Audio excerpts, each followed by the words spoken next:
Aku seorang Kristiani, Kristen agama yang benar. Tuhan bicara pada aku. Tuhan yang sesungguhnya adalah Tuhan agama Kristen, bukan Tuhan agama Islam. Nabi terakhir itu tidak ada. Nabi kalian pasti bukan utusan Tuhan.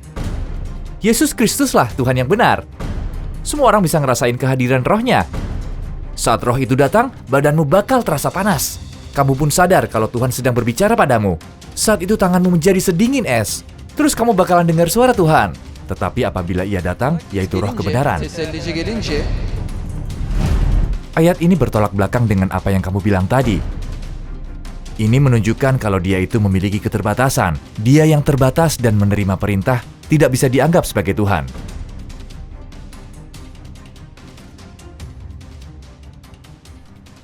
Kamu lagi sibuk apa sekarang? Kerja atau kuliah? Aku seorang mahasiswa, kuliah di Universitas Teknik Istanbul. Terus agama kamu apa? Aku seorang Kristiani. Kristen dari lahir? Enggak, aku pindah ke Kristen belum lama ini kok. Lama sih nentuinnya. Dulu waktu masih SMA, aku naksir cewek nih. Terus dia meninggal. Aku penasaran buat nyari tahu lebih dalam tentang dia. Lalu aku mutusin buat pindah ke agama Kristen. Mulai saat itu aku menerima dan percaya pada Tuhan. Apa sih yang membuat agama Kristen itu istimewa dibandingkan agama Islam? Tuhan yang sesungguhnya adalah Tuhan agama Kristen, bukan Tuhan agama Islam.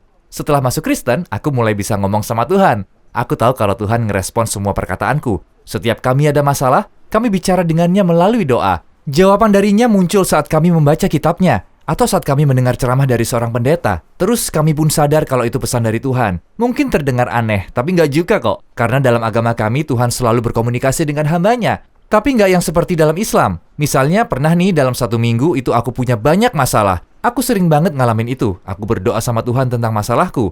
Terus solusinya muncul saat khotbah minggu. Mungkin kamu mikirnya itu cuma kebetulan doang. Tapi aku nganggepnya kalau Tuhan yang ngomong sama aku. Itu yang kamu anggap sebagai bukti? Karena aku juga ngalamin hal yang sama dalam Islam. Allah juga berbicara padaku melalui firman-Nya. Aku nyebutnya tewafuk. Jadi itu bukan cuma kebetulan. Aku juga ngerasain hal yang sama seperti kamu tapi caranya beda. Apakah ini cukup bagimu sebagai bukti untuk pindah agama? Oke, jelas ini bukan bukti ilmiah. Tapi ini dari pengalaman pribadiku. Aku sudah ngalamin semuanya.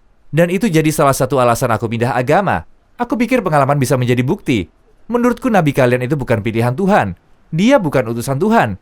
Intinya, Yesus Kristuslah yang benar. Aku juga mengkaji kitab Injil dan aku pingin nanya sesuatu sama kamu.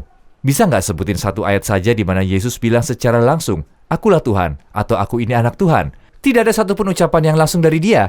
Tapi banyak kok referensi yang ngejelasin itu. Gini, saat aku baca kitab Injil murni sebagai peneliti, aku nggak nemuin satu kalimat pun yang secara langsung berasal dari Yesus. Terus gimana caranya aku bisa yakin? Di semua bab aku nemuin banyak informasi yang nyebutin kalau Yesus Kristus dikirim sebagai utusan Tuhan. Makanya aku percaya kalau Yesus itu utusan Tuhan. Seorang Muslim, kami harus cinta dan menerima Yesus. Dia nggak pernah bilang, "Aku adalah Tuhan," di ayat manapun. Tapi apa yang dia bilang di ayat lain? Dia cuma bilang, "Aku adalah Nabi Allah yang diutus kepada kalian. Aku hanyalah seorang utusan." Bahkan di banyak ayat dia menyebut dirinya sebagai pelayan setia.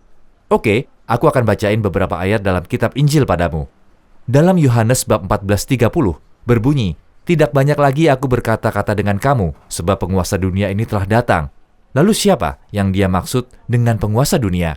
Penguasa dunia. Ayatnya bilang gini, "Tidak banyak lagi aku berkata-kata dengan kamu, sebab penguasa dunia ini telah datang, dan ia tidak berkuasa sedikit pun atas diriku." Siapa sih penguasa dunia ini? Dan ia tidak berkuasa sedikit pun atas diriku, tetapi supaya dunia tahu bahwa aku mengasihi Bapa, dan bahwa aku melakukan segala sesuatu seperti yang diperintahkan Bapa kepadaku. Bangunlah, marilah kita pergi dari sini. Penguasa yang dimaksud di sini itu, siapa penguasa dunia ini? Penguasa dunia yang dimaksud itu Roh Kudus. Aku sudah cek terjemahan sebelumnya. Dan penguasa yang dimaksud itu iblis. Penguasa dunia ini adalah iblis. Kamu tahu nggak apa yang terjadi habis itu? Mereka mengganti kata iblis jadi Roh Kudus di versi terbaru. Kalau yang dimaksud itu Roh Kudus, terus kenapa disebut dia datang? Bukannya dari dulu ada Roh Kudus ya? Kalau memang itu iblis, Yesus harusnya memperingati semua orang. Karena sesuatu yang berbahaya sudah datang. Menurut pemahamanku nih, yang datang itu bukan iblis, tapi seorang nabi. Jadi, penguasa dunia merujuk kepada Nabi Muhammad SAW, Nabi terakhir untuk seluruh umat manusia. Di Yohanes bab 16:8 berbunyi, "Dan kalau ia datang, ia akan menginsafkan dunia akan dosa, kebenaran, dan penghakiman." Terus apa yang bakal dia lakuin di dunia? Dia akan menginsafkan dunia akan dosa. Untuk memperingatkan kita, dia bakal bilang gini, "Kalian telah melakukan kesalahan dan terjerumus ke dalam dosa." Dan gak mungkin banget ini Roh Kudus bisa lakuin ini, karena kalau dia memperingatkanku, dia harusnya ngomong dan bicara langsung padaku. Tadi kamu bilang, kadang aku ngerasain kehadiran Roh Kudus, kadang nggak. Berarti ini nggak bisa disebut bukti yang tepat dan masuk akal. Kenapa? Karena ada orang yang bakal bilang, dia datang padaku. Yang lain bakal bilang, enggak, itu cuman ilusi doang. Yang lainnya lagi bilang, dia nggak datang padaku tuh. Jadi, sang penguasa dunia di sini tuh sebenarnya merujuk pada seorang nabi. Sekarang aku ngerti. Penguasa dunia yang kamu sebut tadi, di ayat selanjutnya bisa diartikan kalau itu iblis. Kenapa iblis disebut penguasa?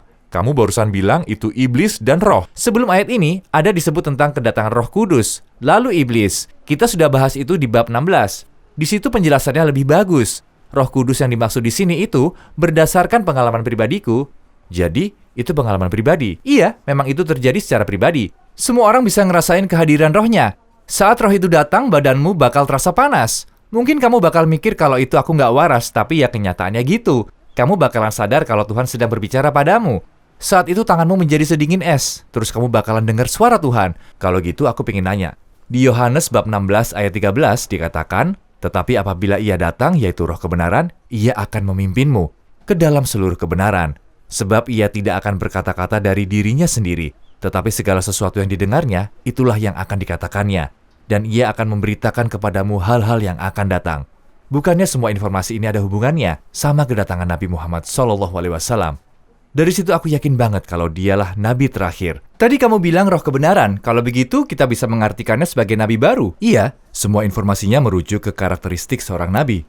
Jadi menurutmu gimana? Siapa roh kebenaran ini? Roh Kudus. Dikenal juga sebagai roh kebenaran. Ayatnya nyebutin kalau dia tidak akan berkata dari dirinya sendiri. Jadi ada satu sosok lain. Dia bagian dari Tuhan. Dan dia hanya berkata apa yang dikatakan Tuhan. Ngerti nggak? Ayatnya nyebutin dia akan mengatakan apa yang dia dengar. Dia dengar dari siapa? Dari Bapa. Dari sosok Bapa. Tapi bukannya dia itu punya kuasa sendiri. Punya penghakiman sendiri. Dalam kasus ini, gimana dia bisa jadi Tuhan? Dia punya sosok tersendiri. Dan tugasnya juga beda. Kamu bilang tadi sosok. Apa sosok itu dapat izin dari sosok yang lain? Enggak. Dia menyampaikan apa yang datang darinya. Contohnya perusahaan. Pekerjaan mereka itu jelas. Terus kamu milih seorang direktur. Kamu bilang, dia bakal bicara untuk kami. Terus kamu ngasih dia perintah kan? Ya, seperti itu. Itu artinya ada yang memberi perintah. Karena dia hanya mengatakan apa yang dia dengar. Dia tidak bicara karena kemauannya sendiri. Kalau sosok itu tidak bicara karena kemauannya sendiri, itu artinya dia punya keterbatasan dong. Dan dia yang terbatas dan bergantung pada perintah tidak bisa disebut sebagai Tuhan. Dalam kitab Injil, ada satu bagian yang bikin aku penasaran. Di Matius 7, 15-20, waspadalah terhadap nabi-nabi palsu yang datang kepadamu dengan menyamar seperti domba, tetapi sesungguhnya mereka adalah serigala yang buas. Dari buahnya lah kamu akan mengenal mereka. Siapa? Si nabi palsu. Dapatkah orang memetik buah anggur dari semak duri atau buah ara dari rumput duri? Demikianlah setiap pohon yang baik menghasilkan buah yang baik, sedang pohon yang tidak baik menghasilkan buah yang tidak baik. Tidak mungkin pohon yang baik itu menghasilkan buah yang tidak baik, ataupun pohon yang tidak baik itu menghasilkan buah yang baik. Dan setiap pohon yang tidak menghasilkan buah yang baik, pasti ditebang dan dibuang ke dalam api. Jadi dari buahnya lah kamu akan mengenal mereka. Kalau begitu kitab Injil memberitahu kita bagaimana cara membedakan nabi palsu dan nabi asli. Itu artinya apa? Artinya seorang nabi akan datang, entah yang asli atau palsu. Terus nih ya, kalau Yesus memang nabi terakhir, kenapa kita malah dikasih tahu soal ini? Kenapa kita dikasih tahu cara memilih antara nabi yang benar dan yang salah? Kenapa nggak langsung bilang aja, aku nabi terakhir, tidak ada yang lain setelah aku? Nggak ada yang namanya nabi terakhir, dan Yesus Kristus juga bukan nabi terakhir. Kenabian tidak ada akhirnya. Kenabian bakalan terus ada, bahkan sampai hari ini itu masih ada, dan tidak mustahil bagi semua orang. Kalau ada yang ngaku dapat pesan dari Tuhan, kamu bisa ngebedainnya, pakai cara yang tadi. Jadi kami nggak bilang kalau Yesus Kristus itu nabi terakhir, dan semua hal ada akhirnya. Ada satu poin rumit di sini. Bagian terakhir dari kitab Injil bilang, tidak akan ada apapun setelah ini. Mungkin kamu penasaran, apa mungkin yang dimaksud itu nabi terakhir? Tapi nggak ada di sini yang namanya terakhir. Itu nggak ada akhirnya.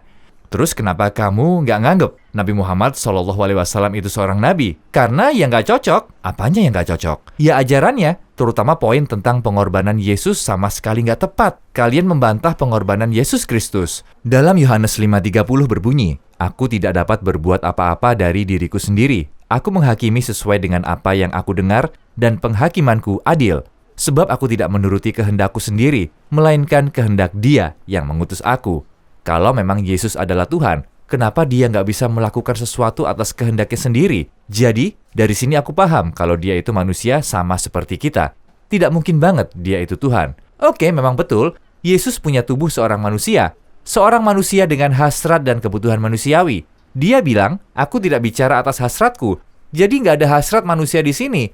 Maksudnya, sosok yang bicara di sini adalah Tuhan. Tapi nggak ada ayat yang ngejelasin tentang itu. Atau cuma itu interpretasimu doang. Iya, karena aku mengacu pada apa yang disebut sebelumnya. Dalam Yohanes 8 ayat 28-29, maka kata Yesus, apabila kamu telah meninggikan anak manusia, barulah kamu tahu bahwa akulah Dia, dan bahwa aku tidak berbuat apa-apa dari diriku sendiri, tetapi aku berbicara tentang hal-hal sebagaimana diajarkan Bapa kepadaku. Dan Ia yang telah mengutus aku, Ia menyertai aku, Ia tidak membiarkan aku sendiri, sebab aku senantiasa berbuat apa yang berkenan kepadanya. Kenapa Yesus harus melakukan sesuatu supaya Tuhan, Sang Pencipta, berkenan? Kalau Dia bagian dari Tuhan, atau kalau Dia itu Tuhan, Dia nggak perlu membuat siapapun berkenan. Orang harus bertindak sesuai yang dikehendaki Tuhan. Kalau ini juga berlaku untuk Dia, berarti Dia pasti seorang nabi. Aku paham, tapi kamu ngelihatnya dari perspektif manusia. By the way, pernyataan yang tadi itu logis juga sih. Aku akan berbuat apa yang berkenan padanya. Itu wajar karena Bapa disebut sebagai referensi. Jadi kalau Dia mengacu pada Tuhan, berarti Dia nabi dong. Dia cuma ngelakuin apa yang diperintahkan padanya. Dia berkata, aku hanya melakukan apa yang diminta kepadaku, berkata apa yang aku dengar, melakukan apapun untuk membuatnya berkenan. Jadi kenapa kamu nggak percaya kalau Yesus itu nabi? Pertanyaan yang masuk akal sih, tapi akurat nggak? Nggak. Aku ngelihat ini tuh dari perspektif Tuhan, dan supaya kamu paham nih, kamu harus lihat ayat-ayat sebelumnya. Ya, hasilnya bakal tetap sama, mau aku lihat atau nggak? Kisah Para Rasul 3:13. Allah Abraham, Ishak, dan Yakub. Allah nenek moyang kita telah memuliakan hambanya, yaitu Yesus. Ayatnya bilang, hambanya, Yesus. Nah, terus gimana bisa aku bilang kalau Yesus itu Tuhan? Padahal di sini Dia disebut hamba. Dan banyak banget ayat-ayat kayak gini. Kisah Para Rasul 17:31. Karena Ia telah menetapkan suatu hari, pada waktu mana Ia dengan adil akan menghakimi dunia oleh seorang yang telah ditentukannya. Sesudah Ia memberikan kepada semua orang suatu bukti tentang hal itu dengan membangkitkan Dia dari antara orang mati. Sekali lagi, Dia dideskripsikan sebagai orang manusia. Dia memang berwujud manusia, tapi Dia juga punya sifat ketuhanan. Kamu nggak bisa nilai ketuhanannya dari tindakannya sebagai manusia. Ketuhanannya bisa dilihat dari tindakannya sebagai Tuhan. Misalnya, mengampuni dosa. Bedanya tuh di sini. Dua aspek itu nggak bakal bisa dipisahin. Ada orang yang bilang dia 100% manusia, yang lain bilangnya 100% Tuhan.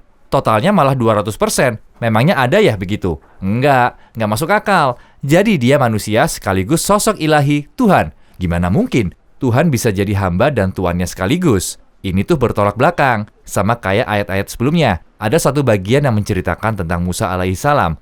Dalam Yosua 5:6-10, akulah Tuhan, Allahmu, yang membawa engkau keluar dari tanah Mesir, dari tempat perbudakan. Jangan ada padamu Allah lain di hadapanku. Jadi Tuhan itu cuma ada satu. Yosua 6:4 bunyinya, dengarlah, hai orang Israel, Tuhan itu Allah kita, Tuhan itu Esa. Kalau dalam bahasa Arabnya bunyinya la ilaha illallah. Tiada Tuhan selain Allah, hanya ada satu Tuhan. Terus Musa alaihissalam bilang apa? Dengarlah, hai orang Israel, Tuhan itu Allah kita, Tuhan itu Esa. Nah, Musa alaihissalam yang kamu anggap sebagai nabi juga bilang kalau Tuhan cuma ada satu di ayat itu. Lalu gimana bisa kita percaya sama Trinitas yang konsepnya tidak sesuai dengan Musa alaihissalam? Iya bro, cuma ada satu Tuhan. Oke, kita bisa nganggap mereka sebagai sarana komunikasi Tuhan. Anggaplah kayak alat yang dipilih Tuhan buat bicara.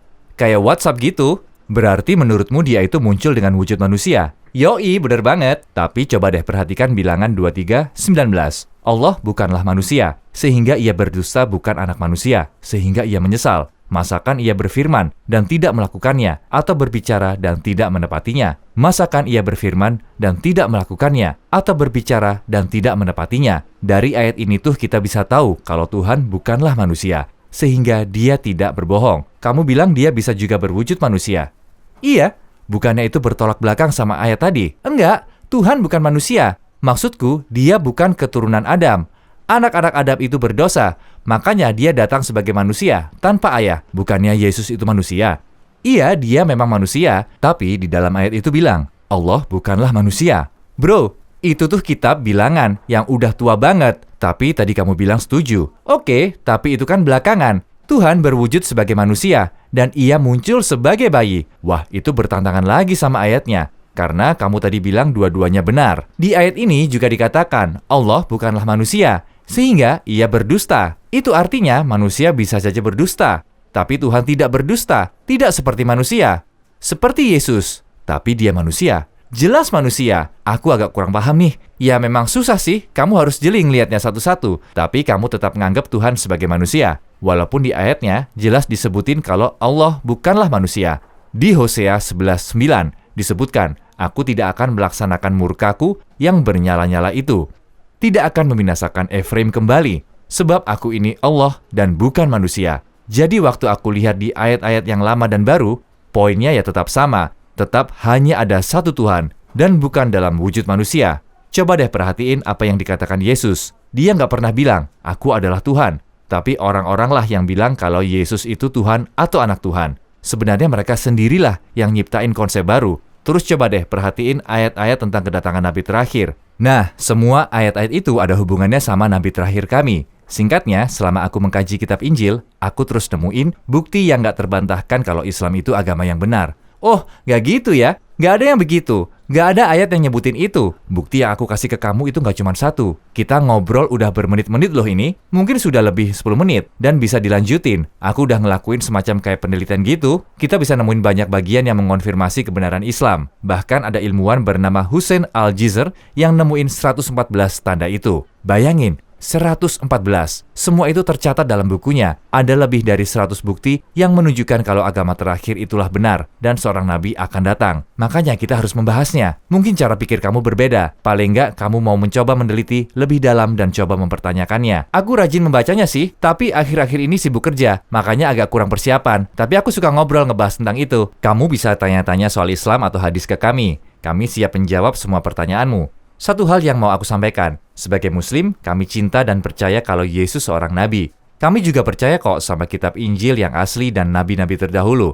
Tapi bedanya apa? Kami cuma percaya pada satu Tuhan dan menolak konsep Trinitas. Dan info tentang nabi terakhir juga didukung bukti yang akurat. Kalau kamu penasaran dan pengen tahu lebih lanjut, kami siap banget ngobrol bareng kamu tentang Islam. Makasih, kedengarannya agak beda. Tapi nanti kalau kita bakalan ngobrol lagi, aku nggak keberatan kok. Senang ketemu sama kamu. Jaga diri ya.